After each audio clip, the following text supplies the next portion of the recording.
Hola a todos, soy Manuel Viñuelas. Nuestro canal origenturístico.com es el único canal de profesionales que han tenido éxito en sus respectivas ocupaciones y dirigido a estudiantes universitarios y a profesionales del sector del turismo y otros muchos que nos siguen. Hoy entrevistamos a nuestra amiga Verónica Sevilla Ledergerber.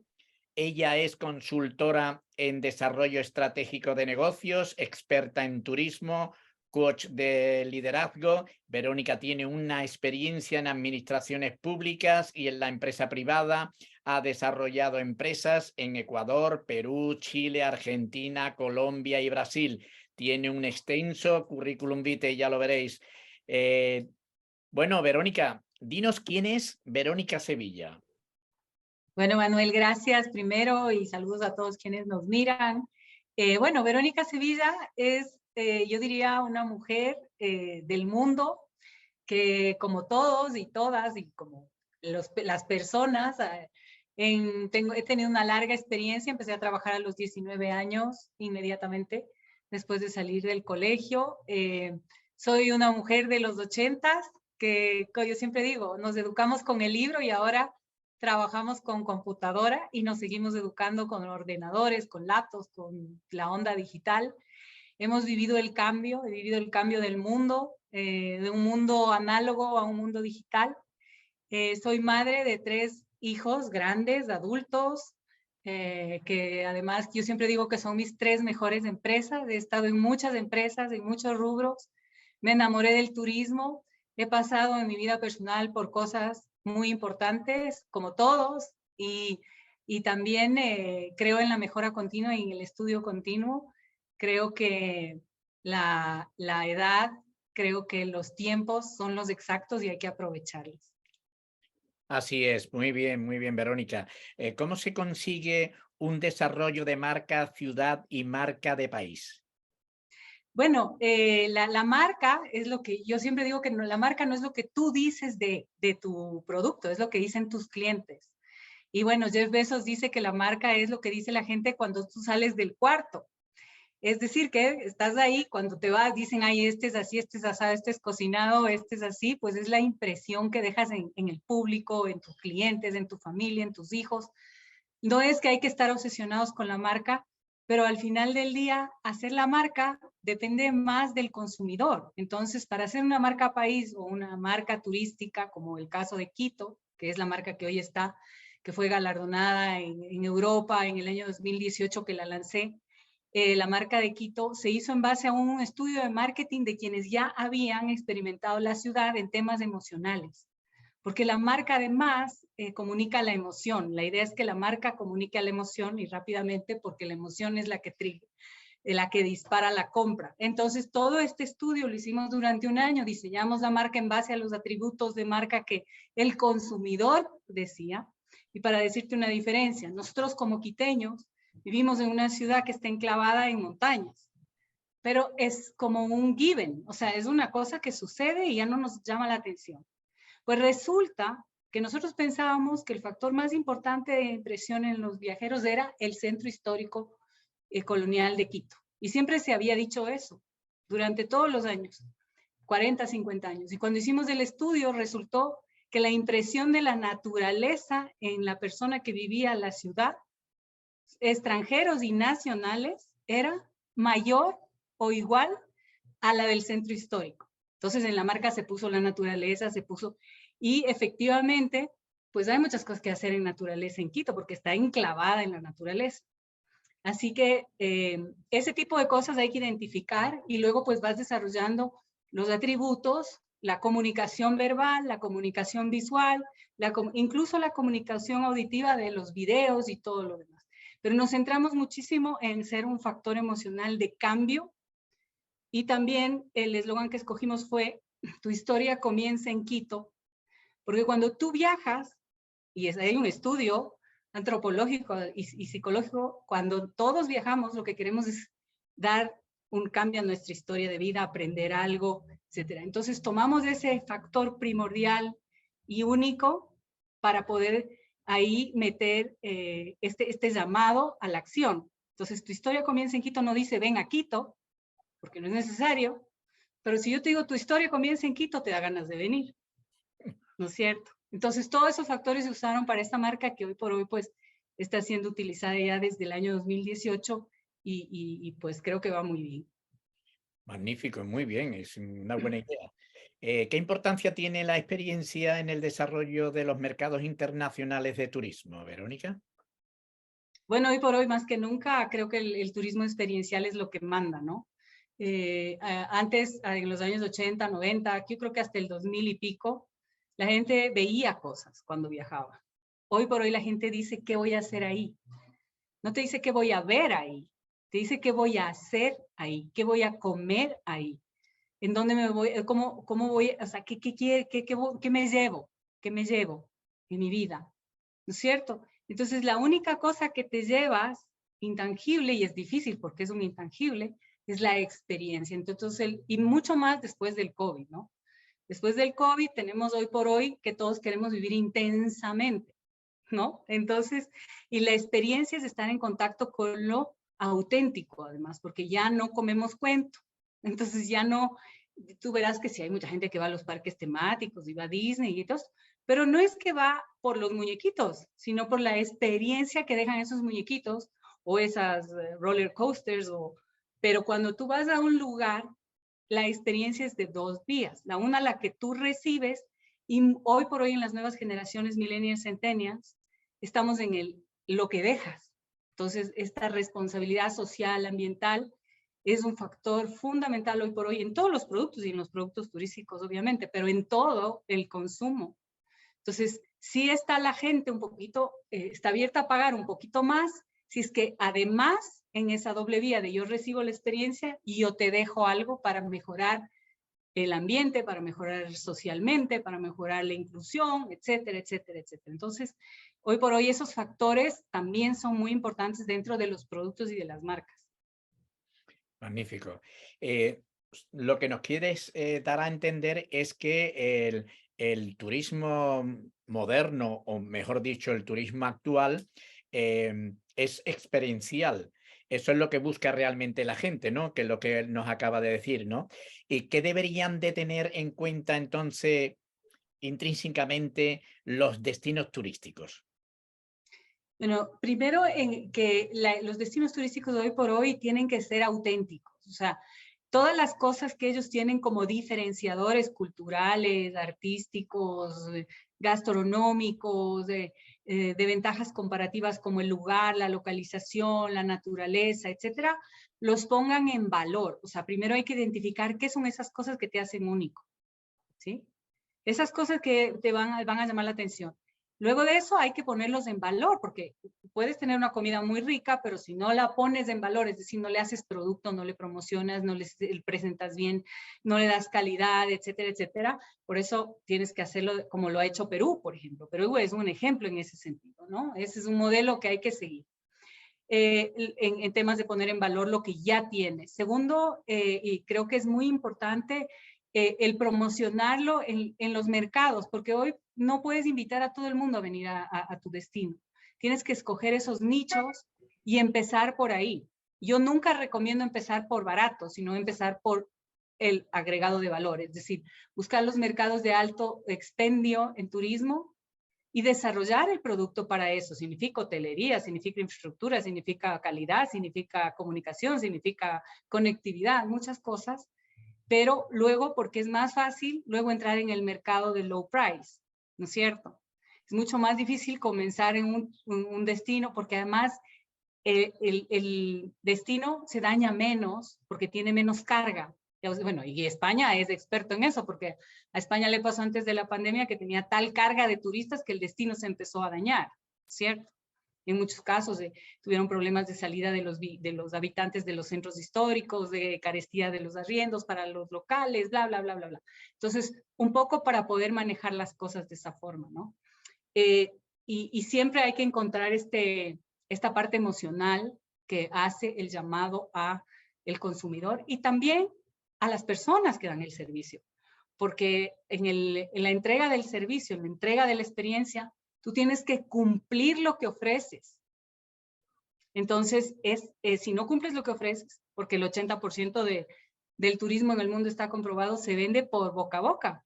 Y hoy por hoy los reviews en las famosas redes digitales, que es donde también se consume más del 80%, o se decide el más 80% de los viajes.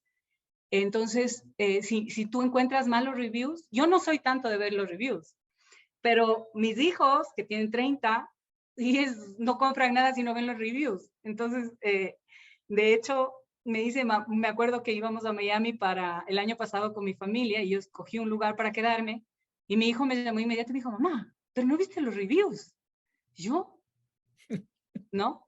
Entonces, desde ahí digo, no, mi hijo tiene, ahí no nos podemos quedar porque no sé qué, porque el agua, porque el porque el otro. Entonces, la parte digital es fundamental. O sea, hoy yo creo que el turismo es más inteligente que nunca, porque la parte digital la tiene que desarrollar el destino, tiene que poner una app, tiene que poner una web atractiva, tiene que poner información. Yo incluso aquí cuando estuvimos en la dirección de Quito pusimos una autoguía que te podías bajar la app y autoguiarte en la ciudad, porque hoy por hoy la gente ya no toma guías. Hoy por hoy la gente ya quiere viajar sola o en pareja, que es la mayoría de la gente que viaja en pareja o sola. En grupos, poco. Entonces, todas esas tendencias hay que estar muy al día, porque entonces se te va el barco, ¿no? Es como Nokia, se te fue el barco porque no te actualizaste y resulta que a Apple le pasó. Bueno, lo mismo te pasa en turismo y te pasa en todo. Pues sí, la verdad es que sí, en la industria de la felicidad, que es como me gusta llamar a turismo, pues lógicamente es así. No sé si esta pregunta entra o no. No me gusta hacer temas relacionados con la política, pero ¿qué le dirías tú a algunos políticos para potenciar los destinos turísticos? No que mantengan lo original, que es por supuestísimo, ¿no? Nadie le gusta las copias. Tú lo has dicho al principio en la anterior pregunta, ¿no? Que la gente busca lo original. Para copias no van a la copia, van al original, ¿no? La pregunta es Pues esa. tú sabes que yo también estuve en política y yo siempre he pensado que el ser humano, por naturaleza, el ser humano era nómada, ¿no es cierto? Entonces, tenemos grabado eso en el DNA y por eso viajamos. No puede ser nada más básico que por eso viajamos. Viajamos por buscar, cambiar y todo, pero porque somos nómadas en lo más profundo de nuestro DNA. Y cuando eso sucede, significa que el turismo siempre va a estar. El turismo de negocios, del turismo del leisure, todos los turismos, todos los gastronómicos, bla, bla, bla, bla. Pero hay que aprovechar para hacerle un sector productivo. El ejemplo, por ejemplo, y lo digo por Sevilla, y lo digo por España, y lo digo porque es un ejemplo de haber hecho producto turístico de tu país. Pero también tienes que medir los impactos en la población y tratar de manejarlo de manera adecuada. Pero hay países como el Ecuador, por ejemplo, que no ha aprovechado su potencia turística porque los políticos o los presidentes de turno, los ministros de turismo de turno, las personas de turno, no han continuado las buenas acciones que han hecho los anteriores. Asunto que sí ha hecho España, que sí ha hecho México, que sí ha hecho Italia, que sí hace Francia. Entonces yo siempre digo, no hay que olvidarse, y en los pueblos pequeños también, si quieres ser un producto turístico, el producto turístico se demora de 4 a 8 años en posicionarse, hasta explotar, por lo menos. Y por las formas diferentes que consume la gente, los ingleses viajan, tú le tienes a un inglés que decir, hoy que venga al Ecuador para que venga dentro de 2 años. A un latino le dices hoy que venga al Ecuador para que venga en 3 meses. Esa es la diferencia de los mercados internacionales. Y hay que saberlos manejar de esa forma. Entonces, la inversión en desarrollo turístico es constante, tiene que ser muy bien planteada, con un plan estratégico, con objetivos claros, con mercados claros. Yo recuerdo que estuve en un congreso de turismo de reuniones en Madrid en el 2018, y ahí ya se hablaba de que España estaba con el objetivo del mercado chino, ¿no es cierto? Pero no sabíamos que iba a haber pandemia. Entonces, hoy por hoy el mercado chino está súper complicado porque además les están poniendo en cuarentena, pero estaba muy bien planificado en ese momento. Entonces, todos esos ratios, porque además del turismo ya es el turismo que estudiamos todos o que todos conocemos, ya es una materia de estudio económico. hay que seguir y hay que monitorear los resultados con estrategias, saber dónde estás parado, para dónde van las tendencias, cuáles son los consumidores. Igual que, perdón que lo compare, un shampoo. ¿Por qué? Porque estamos acostumbrados a que los productos de consumo se hacen muchos estudios, estadísticas, marketing, research y tal. Y con el turismo es como, sí, hoy está, me parece que no. En el turismo también hay que estudiarlo, hay que hacer marketing, hay que ver las tendencias mundiales de transporte, de salud, porque al turismo le afecta todo. Al turismo le afecta la seguridad, número 1, la salud, número 2, o sea, que van de la mano seguridad y salud, ya nos vimos lo que pasó en la pandemia, y luego la competencia.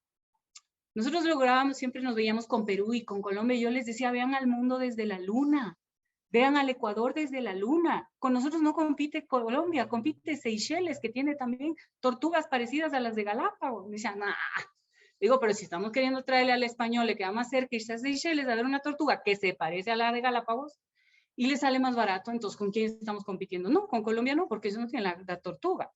Bueno, en algunas cosas sí, pero digamos, hay que ver el mundo desde la luna para lo que es turismo, porque si hay un rubro globalizado en el planeta de consumo, es el turismo, ¿no? Entonces, esas cosas son muchas.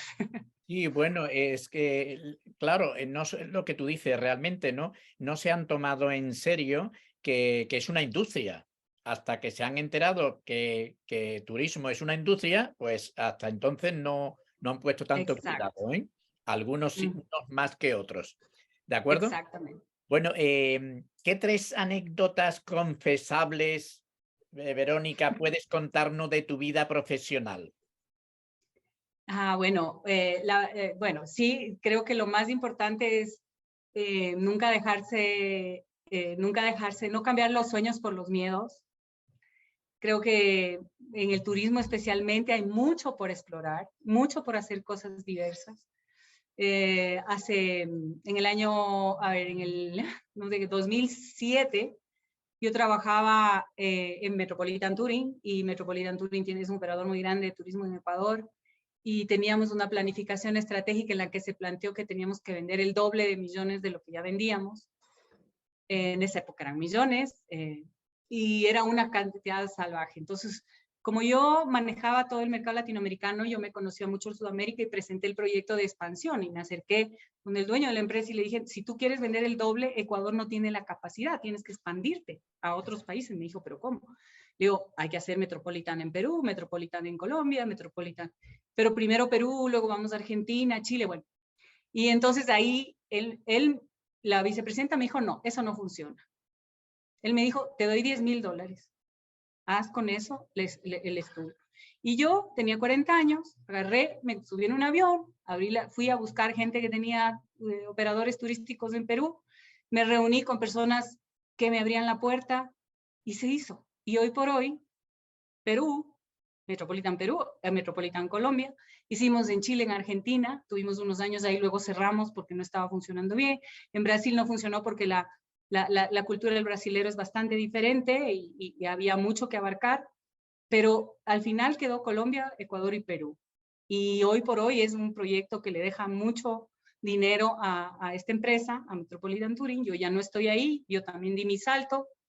Creo que también a veces hay que independizarse, hay que matar la vaca para que hagas otras cosas, ¿no es cierto? Entonces, no cambiar los sueños por los miedos, porque los miedos te frenan, ¿sí? Y a veces sí, matar la vaca resulta mucho mejor. Luego siempre persistencia, o sea, resiliencia, porque el turismo tiene muchos, no solo el turismo, pero cuando te va mal a veces abandonas, ¿no?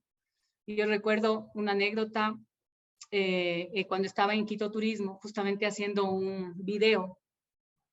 Y el sector público es muy difícil, porque el sector público, lo que no está permitido está prohibido. Es al revés que el sector privado. En el sector privado lo que está prohibido, todo lo demás está permitido. O sea, si a ti te ponen un pare, paras. Pero si no dice pare, tú puedes pasar y nadie te puede decir nada. Aquí en el sector público, todo lo que no está dicho en una ley, no lo puedes hacer.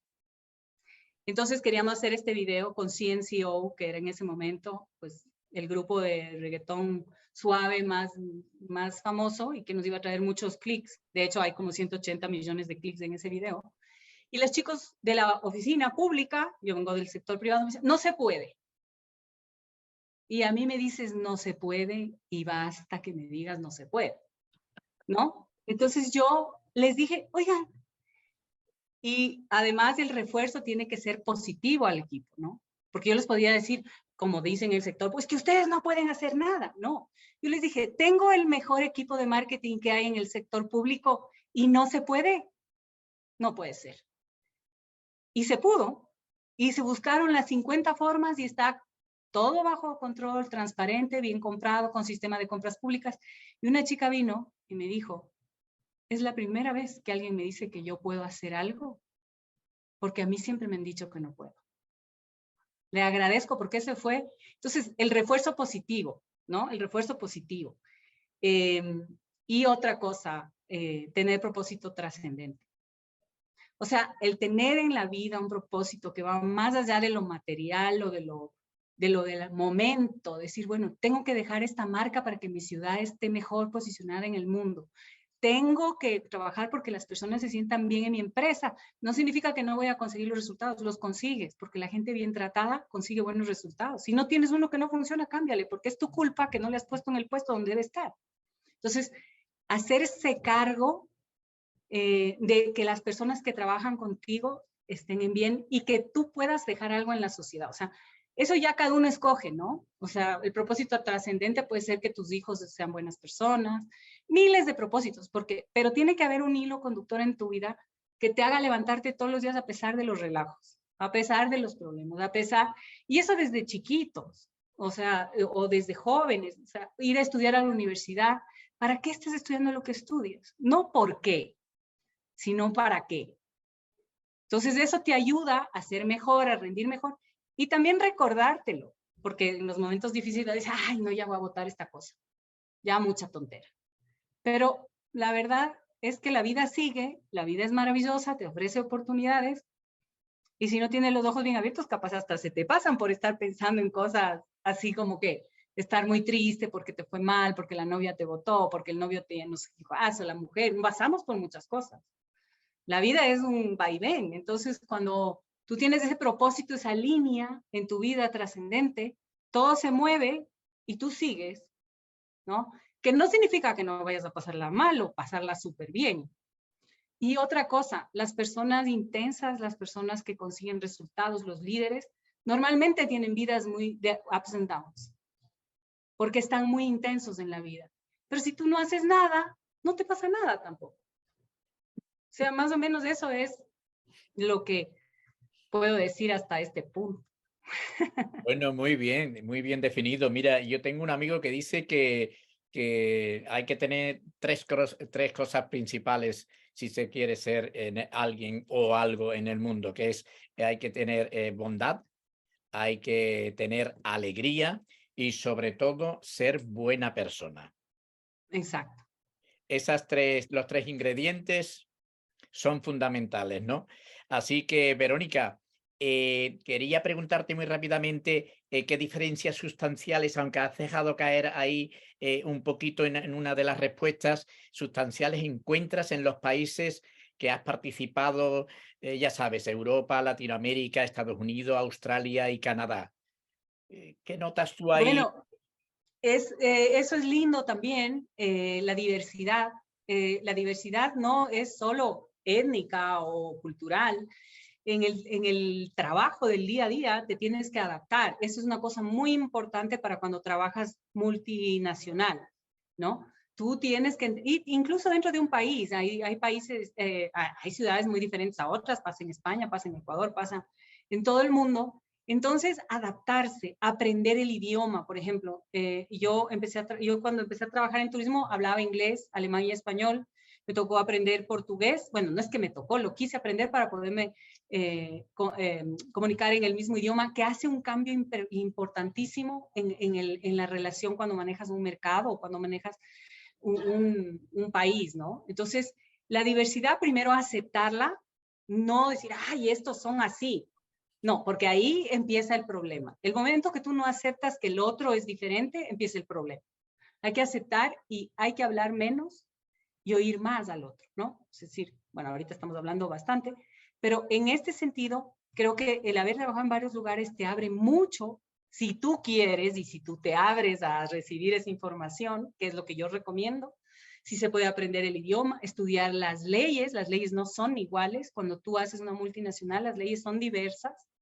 La parte pública en algunos países, por ejemplo, yo tengo que decir que en Chile fue muy fácil abrir la empresa, ¿sí?